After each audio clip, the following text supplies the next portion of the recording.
Biblioteca Municipal de los Andes, Hermano Emeterio José. Se enorgullece en presentar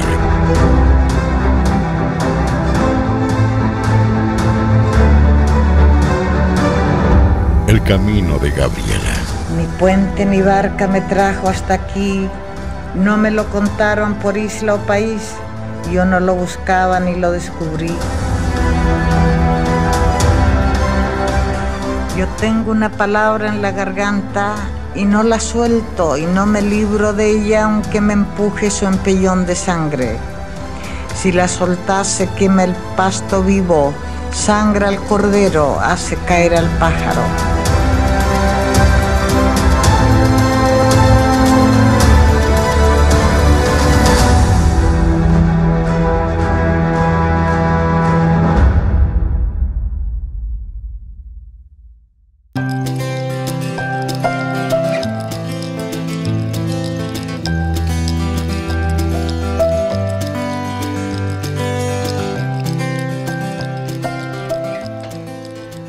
Hola, Francisco. Carolina, por aquí. Hola, qué gusto verte. ¿Cómo estás? Ay, qué maravilloso lugar este, Francisco. Mira, ¿cómo estás tú? Este es uno de los lugares, pero centrales, corazón de cualquier lugar, de cualquier ciudad. Oye, es maravilloso porque acá tenemos un verdadero tesoro. Mira la cantidad de títulos, historia, botánica. Y ahora que termina la pandemia se puede salir y en los lugares donde hay biblioteca la gente las visita, así es que esta es la biblioteca municipal. Y este es un lugar que además está muy bien acondicionado para que puedan venir las familias también a aprender mucho más de nuestra historia. En todas estas salas los espera, pero una riqueza. Tú sabes, Carolina, que además con los libros se viaja, ¿no es cierto? Cuando hemos estado encerrados no podemos viajar Tú lo has dicho. Geográficamente, pero con los libros se viaja. Y yo quiero invitarte hoy día a un viaje muy especial a partir de un libro. Gabriela Mistral vivió casi 7 años acá en los Andes y uno conoce los grandes hitos, las grandes cosas que hizo, claro, pero la cotidianidad es lo que no se sabe, no se conoce, y yo quiero invitarte a que hagamos ese recorrido desde los libros, pero desde la ciudad también, para acercarnos a esa perspectiva de Gabriela Mistral. ¿Te parece? Me encanta la idea, Francisco. ¿Entre qué años estuvo entonces viviendo acá esos 7 años? ¿Cuál es la época exactamente en la que nos situamos? Ella estuvo entre el año 1912 y 1918, no los años completos, pero casi 7 años. Llegó acá como maestra, como profesora de Historia y Geografía, como inspectora, a un liceo que era el Liceo de Niñas, donde hoy día está el Círculo Italiano. Exacto, en el centro de Los Andes. Y como Lucía Godoy Alcayaga. Ese es su nombre civil. Ella firmaba como Lucila Godoy, pero también usaba ya el seudónimo de Alma y otros, entre otros Gabriela Mistral y Gabriela Mistrali, en algunas de las publicaciones que hizo antes en la región de Coquimbo. Y ya después acá se hizo conocida con su seudónimo que la conocemos hoy día. Oye, bueno, entonces tenemos un recorrido, un circuito muy interesante que queremos compartir. Vamos a aprender en esta oportunidad mucho más de nuestra querida Lucila Godoy Alcayaga, Gabriela Mistral. Gabriela Mistral en los Andes. Vamos entonces, pues. Vamos. Yo te sigo. Estupendo, vamos. Estamos acá desde el corazón de los Andes, que es la biblioteca. Claro. Vamos a... La biblioteca Hermano Emeterio José. Hermano Emeterio José. Vamos a ver la perspectiva que ella tenía, por ejemplo, acá del Cerro de la Virgen, que se llama Cerro Quicalcura originariamente. Exacto. ¿No es cierto? Que lo traducen como piedras paradas. Y en la época que ella llegó, ya habían erigido la imagen de bulto de la Virgen que está en la cima del cerro. Ella le escribió incluso un poema muy especial. Debe haber sido de inspiración para ella también. Ella veía la ladera del cerro porque vivió gran parte de los años en los Andes, de la acera 181, casi a esquina de Membrillar. Allá arriba en el sector ya. Sí, ella vivió, cuando llegó sola, y los primeros días los pasó en la misma dependencia del liceo de niñas, el Círculo Italiano de hoy. Claro. Y luego trajo a su madre y a su hermana y arrendaron unas piezas en esa casa de las Heras ahí con Membrillar. Eso te iba a preguntar, ¿por qué nunca se habla de su familia en términos generales?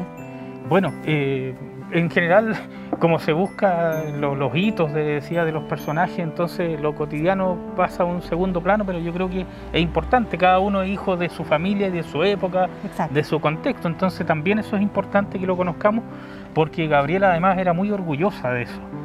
Ella se identificaba con sus ancestros indígenas. De hecho, después lo desarrolló cuando estuvo en México y todo, ¿cierto? Y también por eso fue discriminada de alguna manera por la sociedad de la época.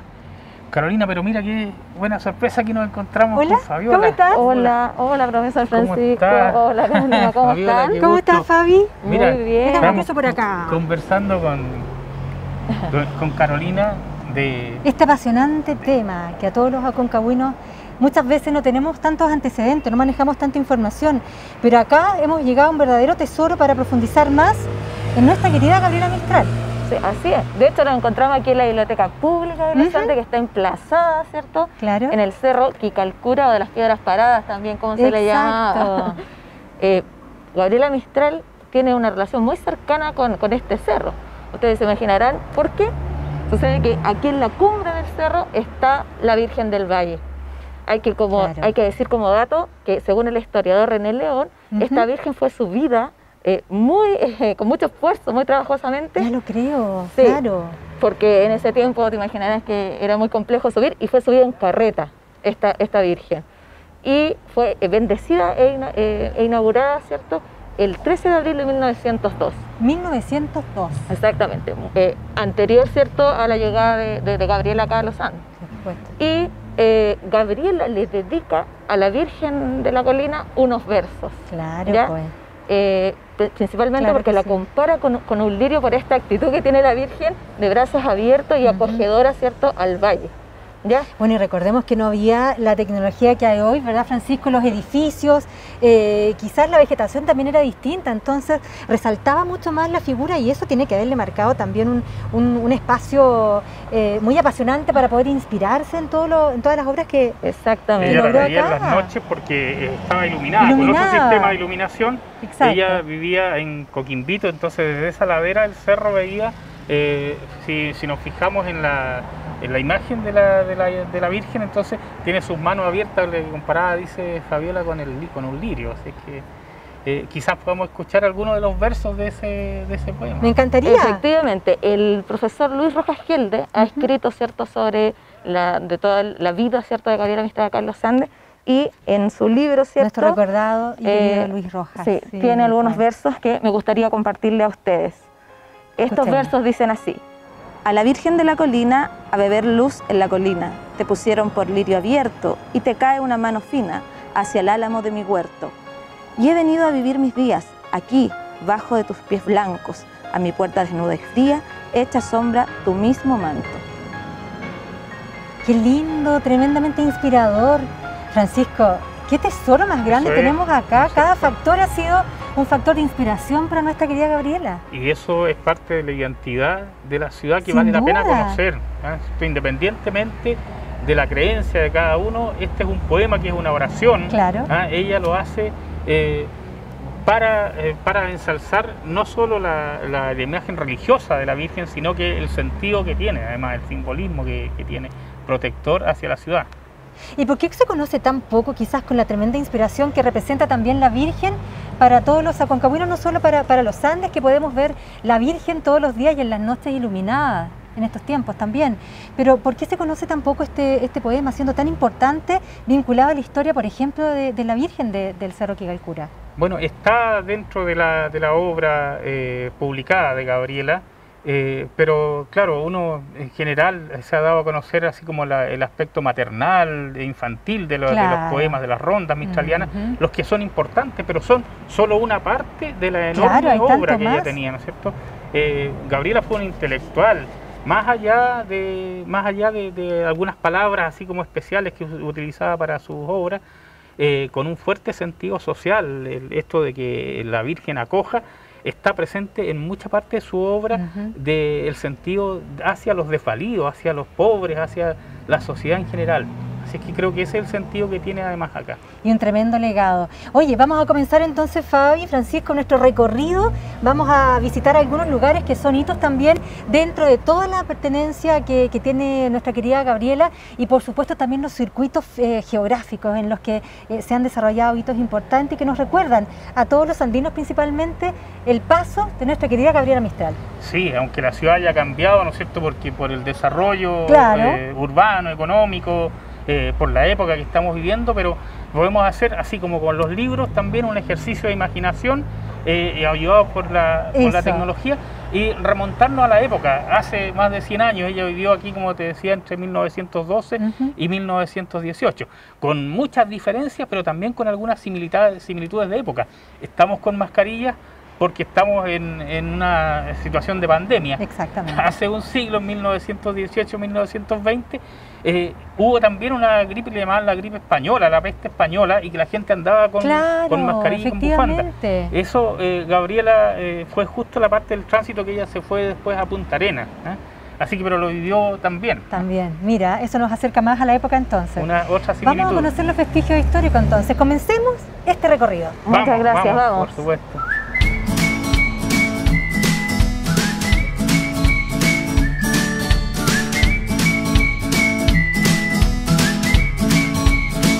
Muy bien, entonces vamos a empezar el recorrido, Carolina. ¡Qué emocionante! ¡Qué lugar más lindo! Está en un carruaje de la época, está haciendo como que va Gabriela junto con nosotros, va el equipo que nos acompaña, la profesora Fabiola nos va a esperar allá junto con otros invitados, y luego vamos a salir de ahí desde Coquimbito hacia el centro de los Andes, y después vamos a llegar con alguna...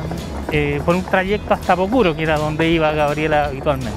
Y son historias y pasajes que no se conocen habitualmente. Bueno, vamos ahora por la calle Independencia, por donde vamos también recorriendo el Cerro de la Virgen, que hablábamos recién respecto de lo que ha sido también el proceso de inspiración que tuvo Gabriela. Así es, así es. ¿Cuántas veces habrá recorrido este sector? Ella vivía, como te decía, acá, vamos pasando frente a calle Las Heras, ¿no es cierto?, casi Membrillar, donde hoy día hay un sindicato de ferrocarriles, que también es un tema que a ella le apasionaba. Vivió un tiempo ahí y luego se cambió hacia donde vamos a estar nosotros, vamos a visitar ahora, que es la casa donde estuvo más tiempo viviendo acá en Coquimbito.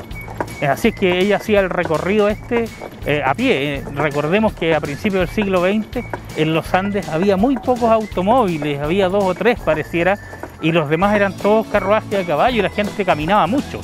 De hecho, Carolina, está en el cuaderno de los Andes, que era el diario de Gabriela, que ella caminaba todos los días desde Coquimbito hasta el Liceo de Niñas en el centro, y también hacía viajes a veces en carruaje tirado por caballos como este, o también a pie hasta Pocuro, la casa de Pedro Aguirre Cerda, que era su gran amigo, la familia. Yo como mujer pienso en la comodidad del zapato, pues, Francisco, porque claro, hoy día si vamos a pensar en un recorrido de esa envergadura, uno piensa en salir cómodo, pero quizás el calzado de la época, y como ella usualmente también vestía, no era una comodidad para caminar tantos kilómetros. Bueno, todo eso es cultural. Imagínate, en ese tiempo no había ropa especial para deporte, para caminata, no había calzado especial, entonces todo tiene relación con el contexto de la época.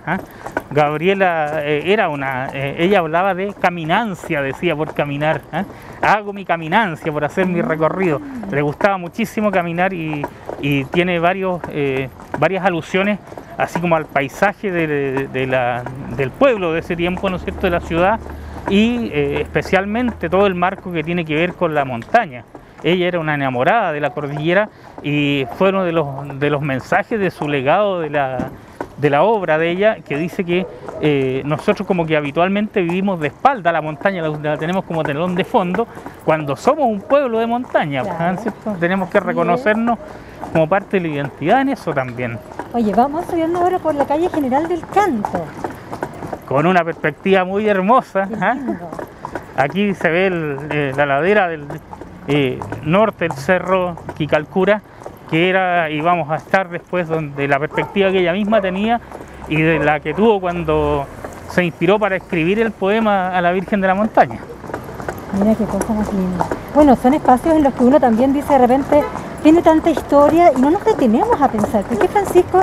Sobre todo cuando vivimos en un lugar en el que vivió Gabriela, en el que ella se inspiró, en el que le permitió también llegar al premio Nobel con las creaciones que tuvo acá. ¿Por qué tenemos tan poco conocimiento? ¿Adiós? Bueno, tiene que ver con eso, que uno se queda, o la gente que hace los estudios, se queda con los grandes hitos, ¿eh? Pero nosotros estamos rescatando aquí también, como te decía antes, la cotidianidad. Todas las personas vivimos nuestra existencia, y cuando nos preguntan qué hiciste, qué es de tu vida, uno cuenta, selecciona algunas cosas, ¿eh? Gabriel García Márquez decía que la vida no es como se vive, sino como se cuenta. La historia es así también, ¿no es cierto? Claro. Se cuentan algunos episodios, porque lo demás se cree que no tiene mucha trascendencia. Sin embargo, la vida está llena de momentos, y eso es lo que la sensibilidad de los artistas, de los poetas, de los músicos, es lo que capta.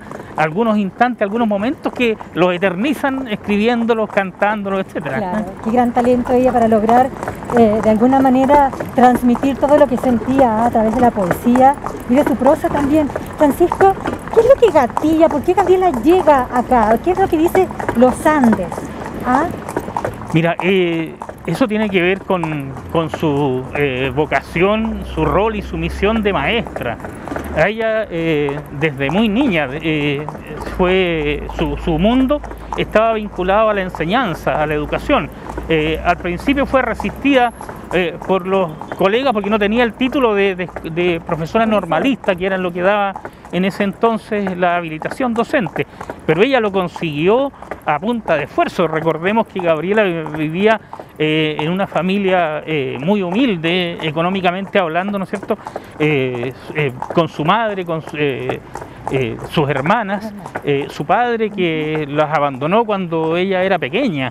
Entonces, sí, el padre de Gabriela era un profesor primario, era un artista, sí, claro, Jerónimo Godoy. Él se casó con Petronila, que era la madre de Gabriela, cuando ella había tenido un matrimonio anterior y había enviudado. Entonces, Gabriela nació cuando su madre tenía 44 años, ya era una mujer madura. Por lo tanto, tenía algunas hermanas mayores que eran hermanas de madre, ¿eh? Y su padre, Jerónimo, como te decía, se separó de su madre y se fue hacia Copiapó, hacia Atacama, digamos, ¿no es cierto?, cuando Gabriela tenía como 5 años, y siempre ella entonces hacía alusión a esa nueva soledad que ella vivió, ¿no es cierto?, de familia en ese sentido.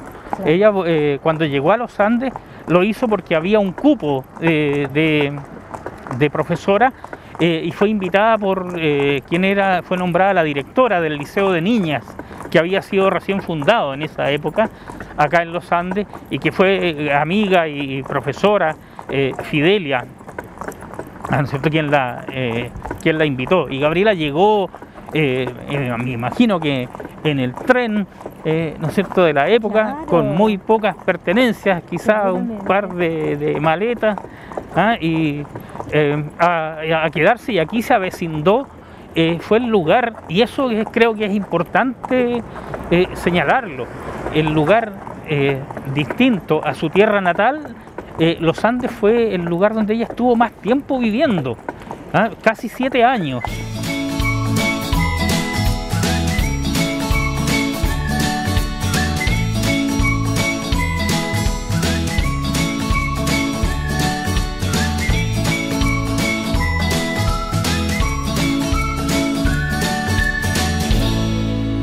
Emocionante estar en este lugar, Carolina, con estos escaleras, los peldaños. Claro, me imagino ella subiendo cuando llegaba de sus largas caminatas, Francisco.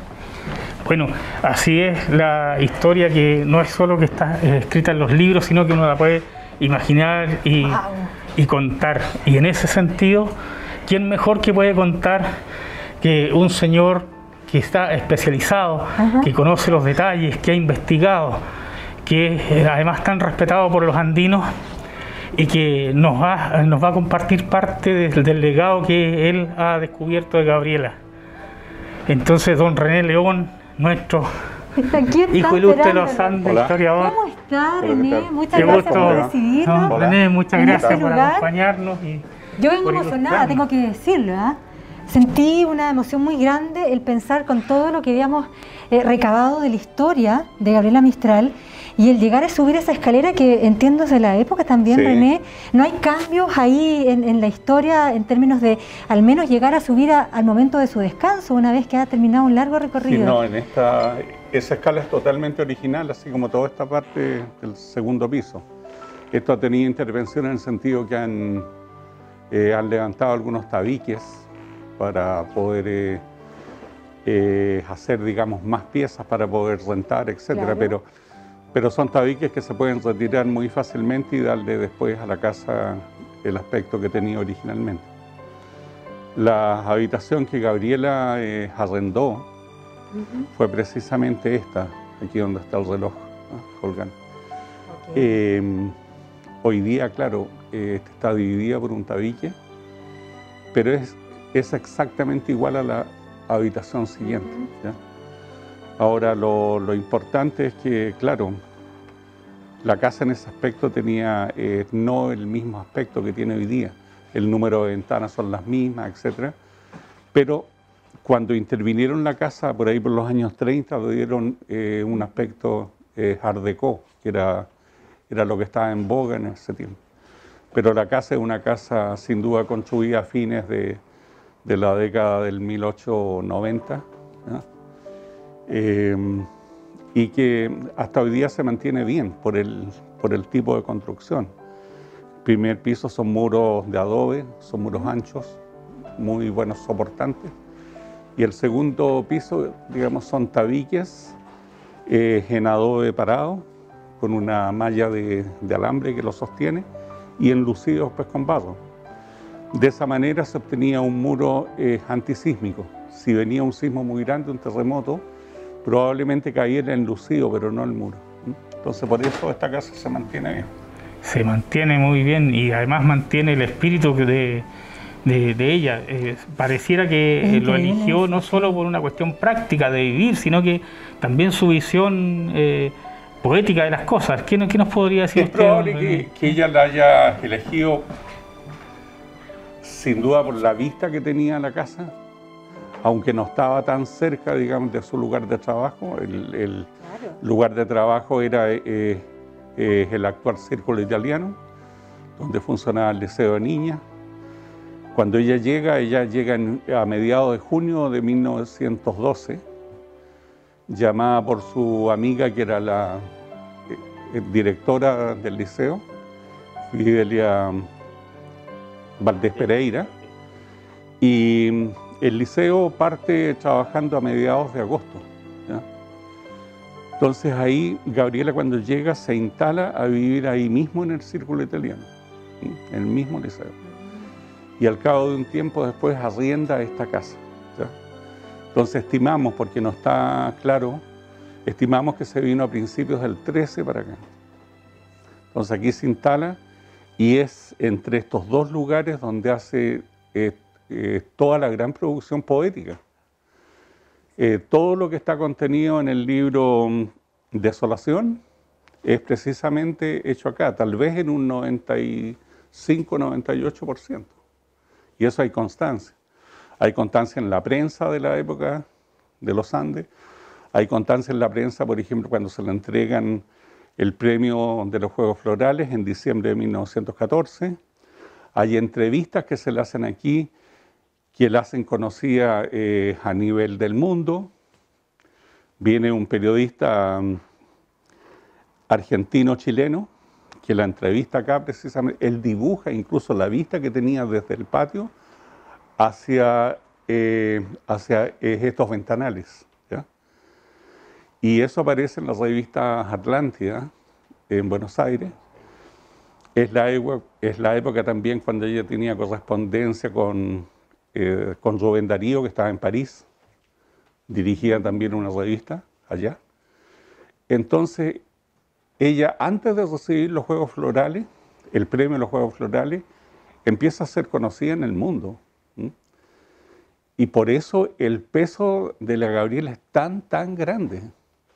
No hay una sola mujer que siquiera se le aproxime a sus pies. era una mujer que se formó en forma autodidacta. Ella leía mucho, le llegaban muchísimos libros, compraba muchos libros. Aquí en los Andes se hizo amiga del juez, que era Carlos Roberto González Méndez, ¿ya? Se hizo amiga con ella, con el doctor Luis Rosén Lopendía, porque ellos participaban en la Liga de Estudiantes Pobres que funcionaba en el Liceo de Hombres. Fue muy amiga con Maximiliano Salas Marchand, una amistad que nace en el año 1912 y que termina físicamente a fines de 1912 cuando trasladan a Maximiliano Salas Marchand. Pero ellos después siguieron toda una correspondencia muy rica. Entonces, ella, claro, habrá algunos, y entre la población aquí antes se la criticaba en el sentido de que como que no se había mezclado con la gente acá. Bueno, ella se mezclaba con los que estaban a su nivel intelectual, lo que es más o menos lógico. Entonces, fue una mujer muy rica en ese aspecto. Después, por ahí, tipo 1915, es cuando ella se hace amiga con Laura Rodi, que empiezan a vivir juntas, etc. Y la diferencia de edad eran 10 años, ¿ya? Ahora, es también desde aquí, cuando Laura Rodi empieza a participar en concursos de pintura o arte en el extranjero, en Buenos Aires, y gana premios. Entonces, fue una confluencia, una reunión, una simbiosis de dos grandes intelectuales, de dos grandes artistas, que se juntan y empiezan a potenciarse, diría yo, ¿ya? Una a otra. Después, cuando Gabriela se va de los Andes, ella parte el día 6 de mayo, tenemos estimado, y toma el buque hacia Punta Arenas, el Chiloé. En Valparaíso lo toma el día 7 de mayo, del 18. Y se van juntas entonces a Punta Arenas, donde también en Punta Arenas, a pesar de que estuvo poco tiempo, Gabriela tiene también una gran producción, ¿ya? Entonces, es un privilegio, digamos, que esta casa esté en pie, que esta casa la haya albergado por unos 6 años. Y bueno, es un privilegio estar acá. Entonces, René, ¿qué es lo que pasa hoy día con esta casa? Bueno, ahora ya estamos a punto de que esto se concrete. En estos momentos el trámite está en la Contraloría para que ellos aprueben, digamos, la tasación y con eso se concreta el pago. Sin embargo, hay un punto que hay que recordar. Hubo un andino, periodista, Luis Miniño Franco, que era el dueño de la librería El Mercurio, era el corresponsal del Mercurio, y que había conocido a la Gabriela en la época en que ella había estado, porque justamente una prima de él había sido alumna de la Gabriela, Clementina Miniño. Y él, cuando Gabriela es designada con el premio Nobel, le envía una carta de felicitación, y él dice ahí, y toma, digamos, la representación de los periodistas de aquí de los Andes, él pide de que la casa sea adquirida en esa época, o sea, coincidió con lo que había dicho también Laura Rodi. Claro, ¿ya? Efectivamente. Entonces son gestiones, ideas, deseos que tienen muchos años de historia y que ahora por fin se concretan. Eso es muy bueno. Así es que las próximas generaciones y los que quedamos todavía vamos a poder ser testigos de toda esa historia en este lugar tan histórico y tan lleno de ricos antecedentes, René, que son los que usted nos ha aportado. Claro, ahora hay una cosa. Esos antecedentes de cartas y todo eran cartas que tenía la Gabriela en su archivo en Estados Unidos. Entonces, cuando ella muere, al cabo de un tiempo y por gestiones que se hicieron de acá, gestiones de los parientes de la Doris Dana, que fue su secretaria personal, entonces se concreta el traslado, la cesión de todo ese bagaje de conocimiento para que pase a la Biblioteca Nacional de Chile.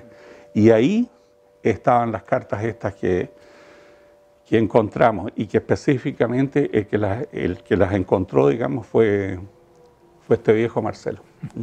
Bueno, entonces, eso como enriquece nuestro patrimonio, sí, por sin supuesto. duda. Ojalá y que podamos no son contar esfuerzos únicos. Hay varias personas, digamos, que se interesan por el tema y van buscando, hurgando hasta que encuentran cosas. A ver si es posible contar con esas casas, con esas cartas cuando esto sea convertido después en un museo. Sí, René, sin duda copias vamos a tener. Muchas gracias por todo lo que Muchísimas gracias, por todo el cariño que le pone a esta historia también y por supuesto por compartir tantos detalles y antecedentes que desconocíamos. Son un tesoro para todos, ¿no es cierto? Que René, vale la pena conocer. Muchas gracias por su presencia. Encantado. Yo tengo una palabra en la garganta y no la suelto y no me libro de ella aunque me empuje su empellón de sangre. Si la soltase quema el pasto vivo, sangra al cordero, hace caer al pájaro. Tengo que desprenderla de mi lengua, hallar un agujero de castores o sepultarlas con cales y cales, porque no guarde como el alma el vuelo. No quiero dar señales de que vivo mientras que por mi sangre vaya y venga y suba y baja por mi loco aliento. Aunque mi padre Job la dijo ardiendo, no quiero darle no mi pobre boca, porque no ruede y layen las mujeres que van al río y se enrede a sus trenzas o al pobre matorral tuerza y abrace.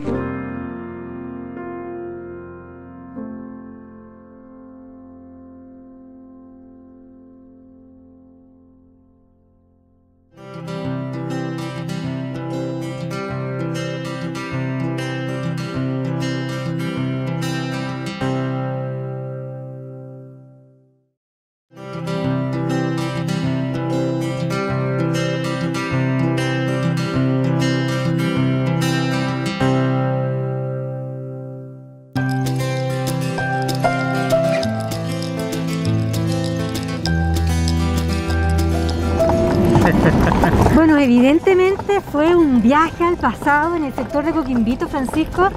Oye, me emocioné tanto, te juro, yo lo dije en algún minuto, se lo manifesté a ustedes, pero subir esa escalera y recordar quizás o ponerme en el lugar de ella, cuán cansada venía luego de sus recorridos, subir esa larga escalera, descansar o llegar a inspirarse, tomar pluma en mano y seguir escribiendo. Y bueno, los ricos antecedentes que nos entregó nuestro querido historiador René León, precisamente con cosas que a veces uno desconoce de nuestros personajes. Bueno, esta es una de las riquezas que estamos descubriendo para toda la comunidad, porque dentro de eso te das cuenta en la cotidianidad.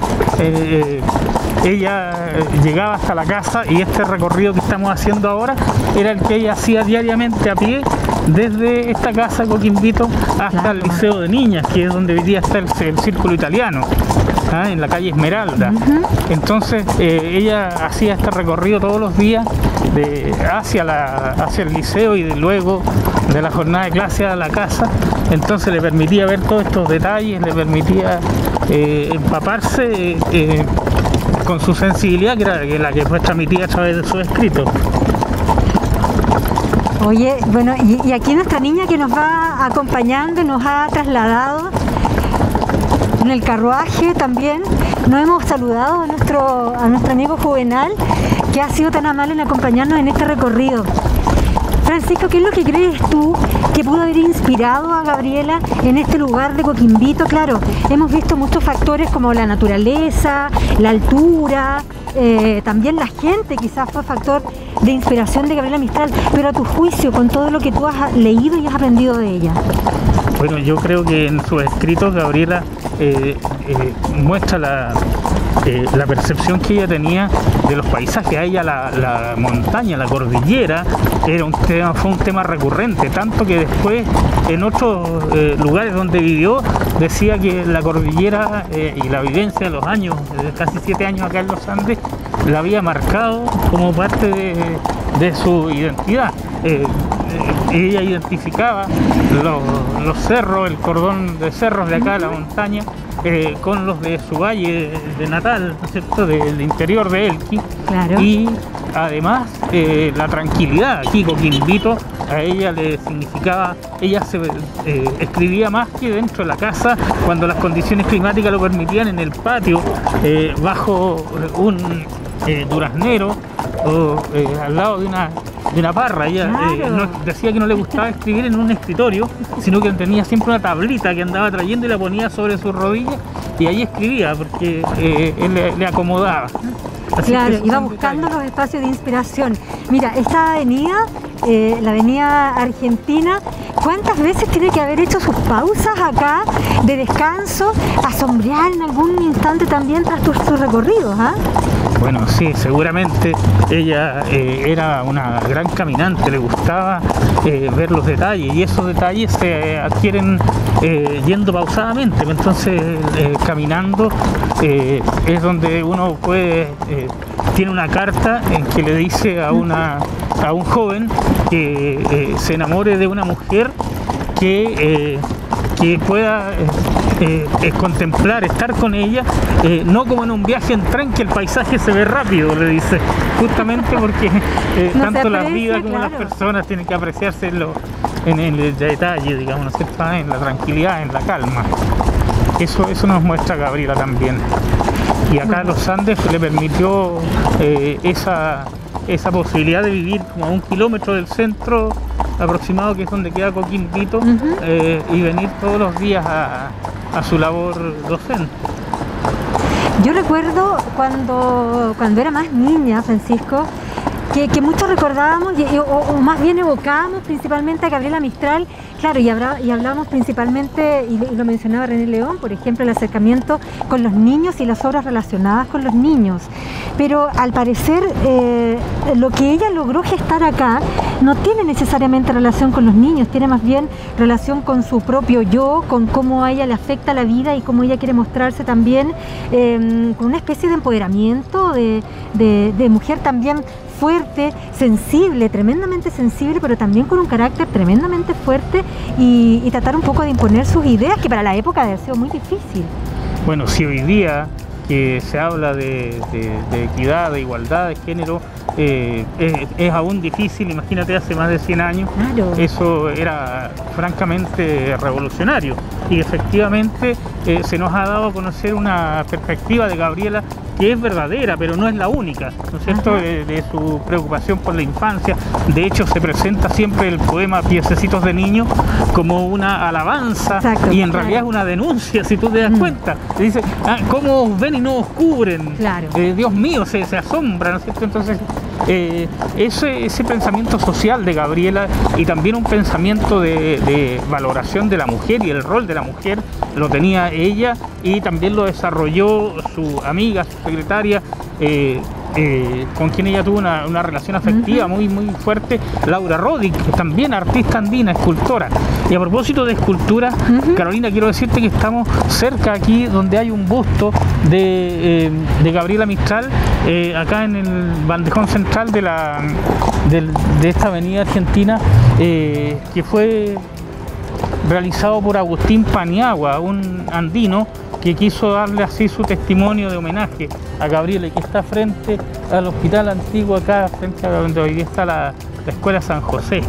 Así que quería decirte eso también de acá. ¿De qué año estamos hablando? Estamos hablando de las primeras décadas digamos, la mitad del siglo XX, no sé exactamente el año, pero Agustín Paniagua fue quien confeccionó ese busto, y que está sobre un monolito ahí en la avenida Argentina. Oye, bueno, nos vamos dirigiendo hacia el centro de los Andes ahora, porque allá también tenemos un punto importante dentro de nuestro recorrido, de nuestro circuito, en la historia de Gabriela Mistral en la comuna de los Andes, y que vamos a conocer también sabrosos detalles que nos permiten conocer, profundizar y querer más, valorar más a nuestra poetisa. Vamos a llegar hacia el centro cívico, la Plaza de Armas, que ahí está, por supuesto, la parroquia de Santa Rosa, que tiene unas particularidades que queremos mostrar también a nuestros conciudadanos, y vamos a también hacer mención ella llegaba al centro y llegaba hasta el liceo y después a la plaza, porque frente a la plaza está el correo, la oficina de correos, claro, que en ese tiempo era su lugar de comunicación con el mundo. Yo te puedo decir que dejó acá en la oficina del correo, mandó en sobre, digamos en papel, los 3 sonetos que la hicieron conocida a nivel nacional, los sonetos de la muerte, con el que ella ganó en el año 1914 el premio de los Juegos Florales. De aquí también, en esa misma época, le escribió a Rubén Darío. Y René León nos decía que él estaba en Francia, y la primera publicación de Gabriela en el extranjero fue en una revista dirigida por Rubén Darío allá, y esa carta salió de acá del Correo de los Andes. Entonces hoy día nosotros hablamos, dime algo importante, mándamelo por correo, el correo electrónico, por email, ¿no es cierto? Claro, justamente en un tiempo en que uno el correo era un correo postal, era muy distinto al correo de internet, y que significaba, claro, pero fíjate tú, Carolina, que el correo era de una eficiencia enorme. La gente quedaba, y eso es un poco la visión romántica que hay, que alguien escribía una carta, tenía que depositarla en la oficina de correo, esperar que llegara a su destino, al destinatario, esperar respuesta. Entonces pasaba ahí por lo menos 15 días, pero el correo era muy eficiente, fue desde el inicio. Acá en la alta cordillera están los puestos de correo cuando traían la correspondencia de Argentina. El sector de Juncal. Claro. Entonces, y acá entre los Andes, que era siempre un punto de enlace con Valparaíso, con Santiago, también el correo tenía una función muy importante. Vamos hacia el centro, hacia donde está la plaza de armas, y claro, tú mencionabas las calles. En ese tiempo las calles, algunas estaban empedradas, como hoy día es la calle de los Hermanos Maristas, Papudo Norte, como la conoce la gente, ¿no es cierto? Pero en ese tiempo no todas las calles estaban empedradas, eran calles de tierra. Los vehículos que había eran vehículos de tracción animal, y la gente acá había postes donde la gente dejaba a sus caballeros y a sus caballos ahí amarrados. Entonces nos estamos ya acercando al centro. Acá está el edificio de la Gobernación, que es de la década de 1879, hace 80, ¿no es cierto? Que fue construido en esa época que gobernaba el presidente Balmaceda, y allí estaba, según lo que nosotros entendemos, siempre la oficina del correo, que te mencionaba que era parte de el recorrido que Gabriela hacía. Que también no es la ubicación que actualmente tiene la oficina de correos. Sí, dentro del mismo edificio, pero estaba en otro lugar. Entiendo que el correo, incluso hasta hace poco, hasta antes del terremoto del 2010, estuvo en el costado aquí de Esmeralda con Santa Rosa, que hoy día lo trasladaron hacia el otro sector, pero dentro del mismo edificio. Francisco, ingresando nos encontramos en la parroquia de Santa Rosa. ¿Por qué estamos acá? Bueno, porque esta parroquia, siendo el nuevo central así de la fe, ¿sí?, en la zona, como templo, el tercer templo que hay bajo la advocación de Santa Rosa, ¿eh? Pero aquí, en relación a Gabriela Mistral, hay una imagen religiosa que tiene una particularidad muy especial, Carolina. Mira, es el Cristo pobre, llamado por la gente el Señor Pobre. El Señor Pobre, claro. Que antes de estar aquí en este templo, estaba en una capilla que ya no existe, en la calle Señor Pobre. Por eso la calle Señor Pobre, que llega hasta Calle Larga, se llama así. Siempre me pregunté por qué le decían, por qué se llamaba Señor Pobre. Sí, esta es la explicación. Es un Cristo de estilo quiteño, réplica de una imagen que está en Lima, de los años 1700, fines del 1700, por lo tanto es también patrimonio ya único, ¿no es cierto? Y que muestra a Cristo que se identifica con los pobres, por eso está en una actitud mendicante. Así es. Pero además la devoción popular le fue agregando cosas. Por ejemplo, mira, tiene un traje muy elegante, porque era el traje como de Cristo Rey, y también una enorme corona de espinas que simboliza la burla que hicieron de él, ¿no es cierto?, diciéndole que eres el rey de los judíos. Entonces, en ese tiempo, las imágenes eran tremendamente realistas, porque querían despertar emociones en las personas, y efectivamente, si uno lo mira con detalle, te vas a dar cuenta de la expresión que tiene. Eso estaba en el camino que hacía Gabriela hacia Pocuro, donde se encontraba con su familia amiga, don Pedro Aguirre Cerda, y su esposa Juanita. Antes de eso había una capilla, un oratorio familiar donde estaba esta imagen que luego fue traída acá al cementerio de los Andes y después aquí a este templo.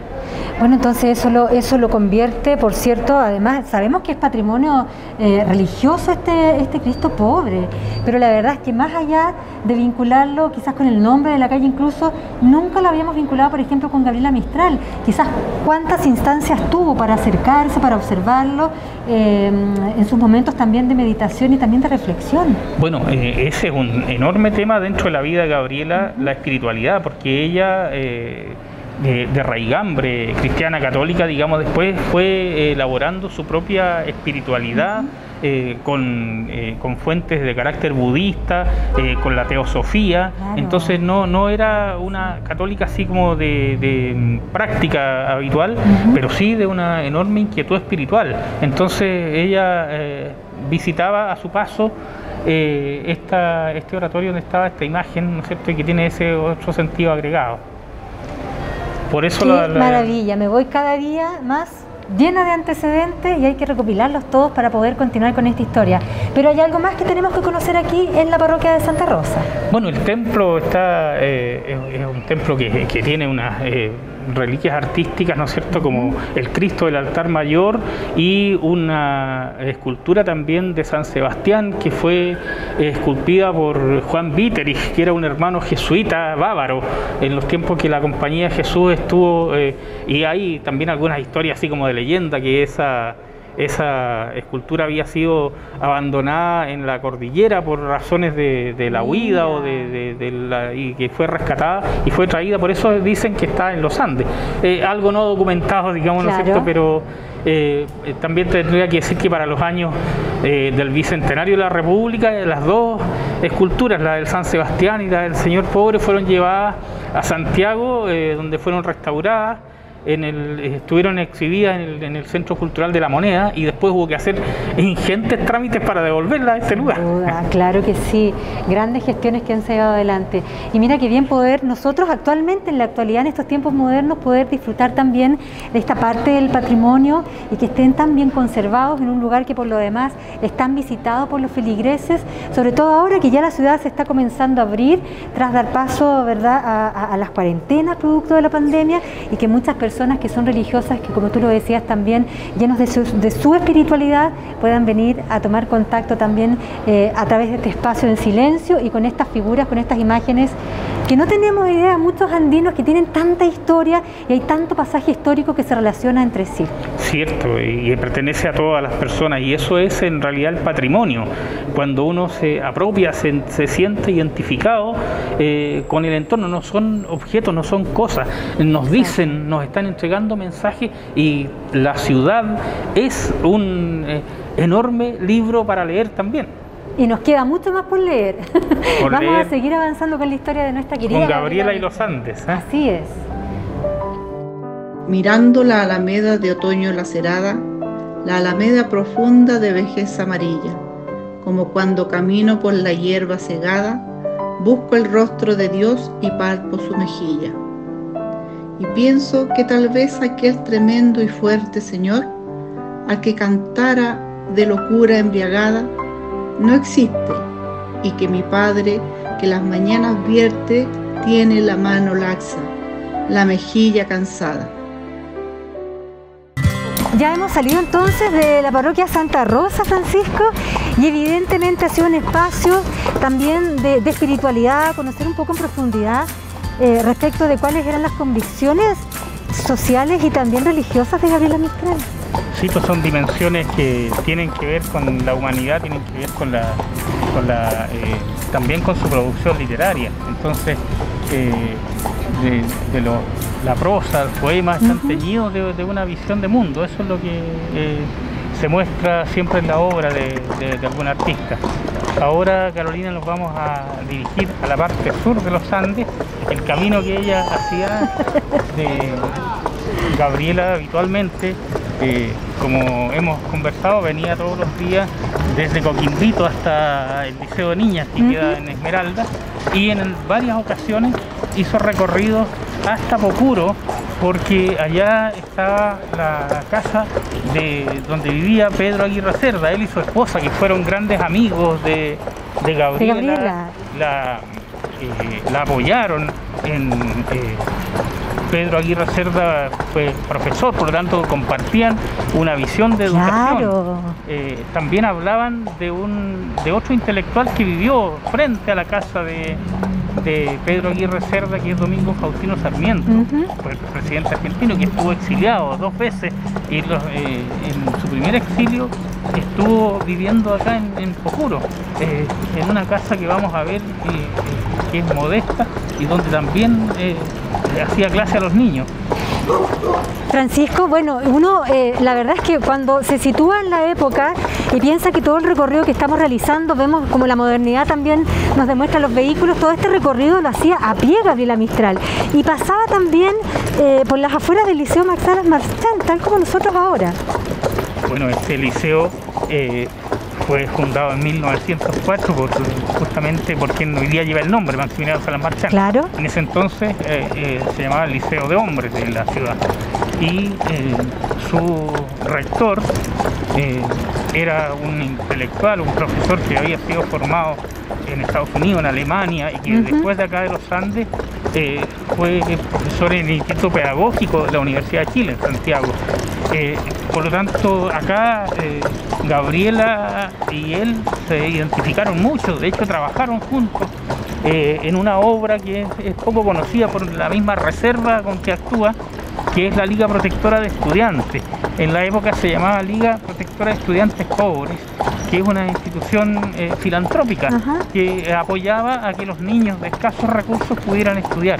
Y entonces uno de los altos en el camino que hacía Gabriela era acá, ¿no es cierto?, en la avenida Chacabuco, donde está el liceo. Y después seguía ella camino hasta Pocuro. Adiós.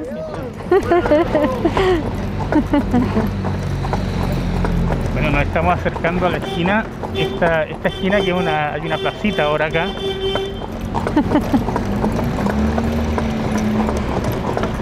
Que era conocida como la esquina del pimiento, porque había un árbol ahora hay varios pimientos. Claro, tienes razón. Y hola, ¿qué tal? Y claro, debe haber sido que a lo mejor son las raíces que quedaron del antiguo árbol, que era quizás más grande. Sí, sí. Aquí vamos ingresando por la calle Señor Pobre. Esta es la calle Señor Pobre. No tengo que decir que el campo, las chacras comenzaban ahí donde vivía Chacabuco, luego lo que hoy día es Centenario, entonces esto era definitivamente campo. Aquí también hay una casa, mira al lado izquierdo nuestro, que es de la época, de adobe, ¿no es cierto? La techumbre está cambiada nada más. Y era una calle hasta hace unos 30, 40 años de tierra, que comunica paralelamente a Calle Larga con esa comuna, porque aquí este es uno de los caminos que lleva hacia el Cerro Patagual. Y esta calle tiene ese nombre porque cuando esto eran haciendas, cuando eran fundos, en las casas patronales habitualmente había un oratorio, una habitación, un sector que dejaban así como para la práctica religiosa. Y se dice que allí estuvo la escultura del Señor Pobre que hoy está en el Templo de Santa Rosa. Claro. Por esa razón la calle se llama así. Y es historia que se ha ido pasando, contando, ¿no es cierto? Algunos no saben el sentido, el significado que tenía. Gabriela caminaba por acá. Ella dice en su cuaderno de los Andes, que es una recopilación que hace Jaime Quesada, que ella tomaba su báculo de caminante, su bastón, ¿sí? y hacía el recorrido de aquí. Este sector tiene más de 1 kilómetro, 1,3 más o menos hasta el Paraguay.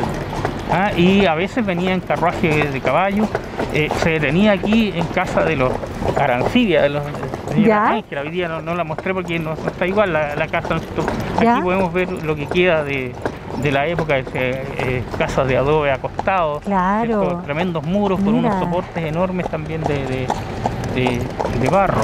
Y hoy día está remodelado el sector, pero vamos aproximándonos a la zona que ha conservado más o menos la fisonomía agraria de la época. Y vamos a notar ahí algunas particularidades que yo espero mostrar y que podamos ver. Y mira, acá uno tiene una visión también, ¿cierto?, del campo, de los parronales, con una parte del cerro Patagual, que también tiene una identidad, una historia. En el cerro Patagual, como en todos los cerros, el cordón de cerros de acá, uno puede encontrar petroglifos de las culturas precolombinas.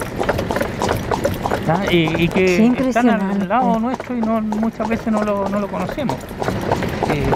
Se empapa, hay otro aire, digamos. No sé. Claro, vas conociendo también desde la mirada de lo que hemos aprendido hoy día de Gabriela, vas conociendo también parte de lo que podría haber sentido ella en estos lugares. Tanta historia en nuestra comuna, Francisco, que son detalles tan lindos que a lo mejor ojalá pudieran transmitirse a otras generaciones lo más pronto posible, porque se van perdiendo. Falta que una generación la pierda y ya no vuelve a aparecer más. Fíjate, Carolina, lo que tenemos aquí a la izquierda, una mezcla, ¿no es cierto?, de las tapias de las paredes de adobe acostado y un galpón metálico después donde muestra el paso de la tecnología de la época, ¿no es cierto? Y aquí ya a unos cuantos minutos del damero central de los Andes nos encontramos en pleno campo. Pleno campo, tú lo has dicho. Con los álamos a un lado, ¿no es cierto? Que dan la sombra, que dan un colorido especial en otoño, particularmente.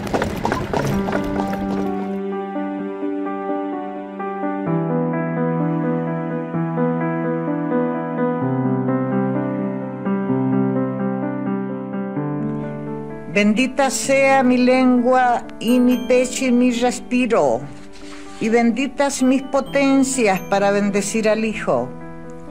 Benditos tus 5 siervos que llamas 5 sentidos, tu cabeza con bautismo y tus hombros con rocío. Benditos tus alimentos en su imagen y en su signo, y en tu mano den las frutas, luz y trasluces divinos. Bendito cojas el bulto del timón o del martillo, o hagas metales, o hagas el rostro de Jesucristo. Bendito vayas de muerto como el pez de 3 abismos, repechando las cascadas de Padre, de Hijo y Espíritu.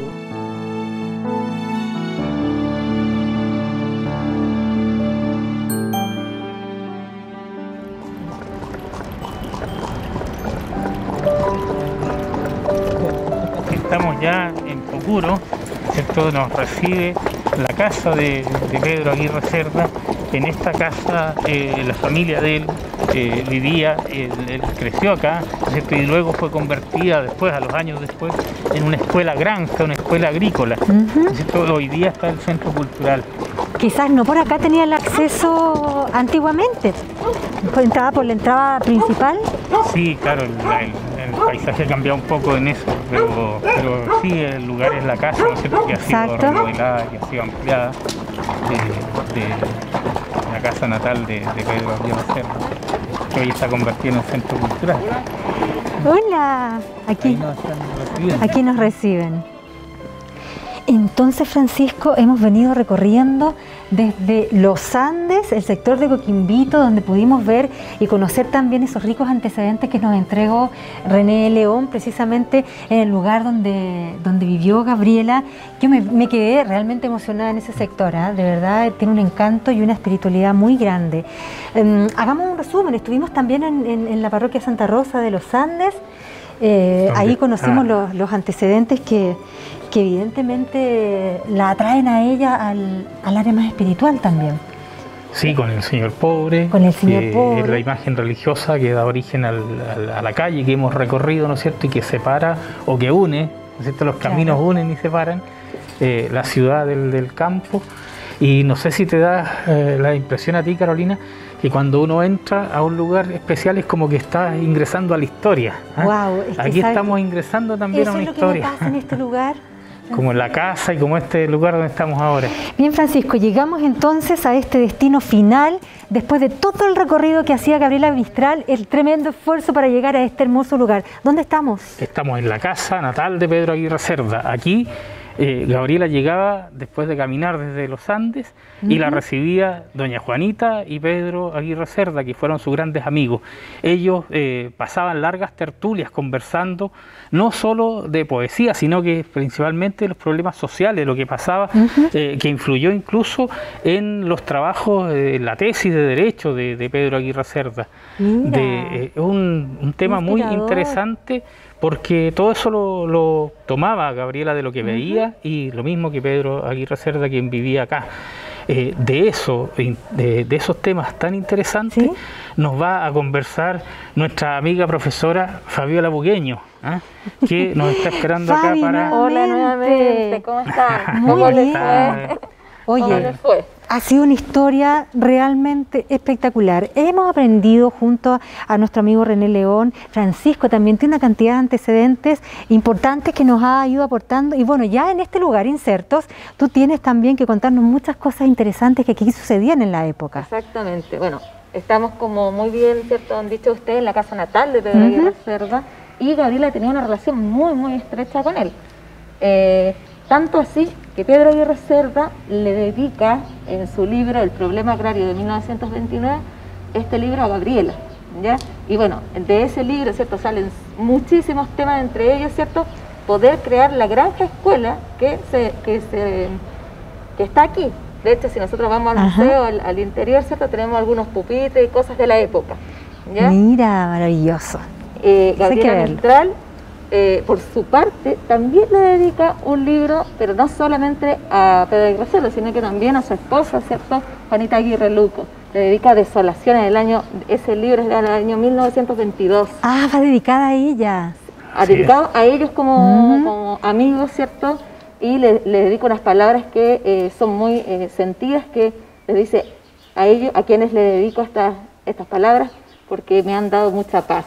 No así textual, pero claro, eso es lo que quiere expresarle. Cómo logra ella sentirlo también y lo expresa de alguna manera desde esta mirada. De esta mirada, sentido, claro, de vuelta, ¿no es cierto?, de llegada, de todo ese recorrido, la paz que ella veía en el camino, además. Y seguramente la paz que también le otorgaba la amistad de ellos, no solo en términos de literatura, sino que de todos los problemas sociales que seguramente tenían en estas conversaciones y tertulias entre ellos. Como personas, ellos la acogieron, fueron de los andinos que acogieron a Gabriela muy fuertemente y la apoyaron, como nos dice Fabiola, durante toda su vida posterior. Bueno, me imagino, Fabiola, también que los espacios físicos hoy día, como la modernidad también lo exige, han ido cambiando. Pero ¿qué es lo que al menos se mantiene en este lugar? Sabemos que por el año 2013 se entregó esta obra ya remodelada, reconstruida, pero ha mantenido muchos factores de la época. Claro, todo lo que tenemos acá, ¿cierto? El centro de la casa natal de Pedro Aguirre Cerda se mantiene, es de 1850 aproximadamente, y todo lo que está alrededor es nuevo, ¿cierto? O no de la época, en el fondo. Claro.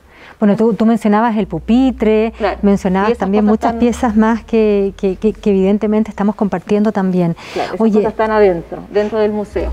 Y el museo se encuentra abierto hoy día a la comunidad, estamos en tiempos especiales, por supuesto, pero en tiempos normales, ¿se encuentra dispuesta la comunidad para que vengan los estudiantes a conocer? No solamente para que vengan los estudiantes, se hacen distintas actividades también para la comunidad de Pocuro, ¿cierto?, Calle Larga y, ¿cierto?, todo el Valle de la Concagua, a los niños, charlas, yo misma he venido acá a distintos talleres, entonces sí, es un espacio abierto a la comunidad y que está impregnado, ¿cierto?, en el legado, yo creo, de Pedro Aguirre Cerda, Gobernar es Educar, relacionado también con Gabriela Mistral, que también está ligada tanto a la educación, entonces el espíritu de ambos se mantiene aquí en este lugar. Mira, y un espacio también donde importantes personajes del pasaje histórico, Francisco, se concentraban en este lugar. Estamos muy cerca, muy próximos también a la casa de Domingo Faustino Sarmiento. Así es, pues esto también que era un foco de conversación de ambos, ¿no es cierto?, de los Aguirre Cerda con Gabriela, porque aquí frente a la casa de Pedro Aguirre Cerda residió en su primer exilio Domingo Faustino Sarmiento. 50 años antes de lo que ellos estaban, o más todavía de lo que ellos estaban hablando, pero el espíritu pedagógico, educativo de Domingo Faustino Sarmiento, ellos lo compartían. Bueno, qué importante cómo la educación converge en estos tres personajes de la historia concentrados en nuestra querida Gabriela Mistral. Francisco, yo solo tengo palabras de agradecimiento para ti, Fabiola también. Por supuesto, hemos recorrido haciendo en estos tiempos modernos, ¿verdad?, un espacio, un paso, digamos, al pasado en medio de estos tiempos especiales también, de cómo fue la vida entonces y cómo fue la vida para Gabriela Mistral. Ha sido un momento muy enriquecedor y esperamos que las nuevas generaciones cada vez vayan conociendo más y más antecedentes, aquellos a los que todavía no podemos acceder, pero hoy, con todos los antecedentes que hemos recogido, Francisco, nos sentimos tremendamente privilegiados por haber estado insertos primero en este territorio tan lindo que también albergó a grandes personajes y en especial a nuestra poetisa, Gabriela Mistral.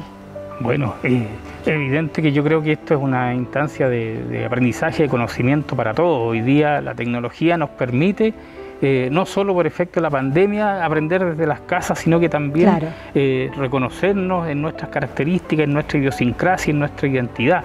Gabriela fue una fuerte impulsora, propulsora de que nosotros nos diéramos cuenta de que somos un pueblo de montaña, por ejemplo, de que tenemos algunas características que nos hacen distintos a los otros lugares, y esto es un legado que debemos compartir, debemos conocer. Yo agradezco la posibilidad de dar este primer paso, así como de conocimiento para todos, ¿no es cierto?, que nos invitó a la Biblioteca Municipal de los Andes para poder compartirlo en este Día del Patrimonio, porque Gabriela, como todos los grandes, no son propiedad de alguien en particular, son patrimonio de todos. Así es, efectivamente. Bueno, aquí nos despedimos en este lugar maravilloso. Gracias por esta tremenda oportunidad y esperamos también que muchos hayan podido aprender, así como me voy yo, con el corazón lleno y agradecida de poder compartir con ustedes y de tener también en nuestra tierra tan lindos recuerdos por nuestros personajes. Un saludo especial, Francisco. Qué ganas de poder conocer más todavía. Vamos a seguir haciendo cosas para que podamos compartir la cultura, Fabi, con todos los jóvenes, con todas las personas mayores y así reconquistar corazones. Los espacios culturales son para eso y el Día del Patrimonio es esencialmente importante por lo mismo. Nos vemos y muchas gracias. Seguimos aprendiendo. Chao. Adiós. Gobernar es educar, y con este firme concepto aprovecharé toda la fuerza de que el Estado pueda disponer para despertar el espíritu constructivo de organización y perseverancia que tanto necesita la colectividad nacional. Y en ello incluyo deliberadamente a la mujer, que no tenga obligaciones maternales que cumplir. La mujer debe ser incorporada a la vida nacional activa y gozar de todos los derechos civiles y políticos del hombre. País de la ausencia, extraño país, más ligero que ángel y seña sutil, color de alga muerta, color de neblí, con edad de siempre, sin edad feliz. No echa granada, no cría jazmín, y no tiene cielos ni mares de añil. Nombre suyo, nombre nunca se lo oí, y en país sin nombre me voy a morir. Ni puente ni barca me trajo hasta aquí, no me lo contaron por isla o país, yo no lo buscaba ni lo descubrí. Parece una fábula que yo me aprendí, sueño de tomar y de desasir, y es mi patria donde vivir y morir. Me nació de cosas que no son país, de patrias y patrias que tuve y perdí, de las criaturas que yo vi morir, de lo que era mío y se fue de mí. Perdí cordilleras en donde dormí, perdí huertos de oro dulces de vivir, perdí yo las islas de caña y añil, y las sombras de ellos me las vi ceñir, y juntas y amantes hacerse país. Guedejas de niebla sin dorso y cerviz, alientos dormidos me los vi seguir, y en años errantes volverse país, y en país sin nombre me voy a morir. El camino de Gabriela.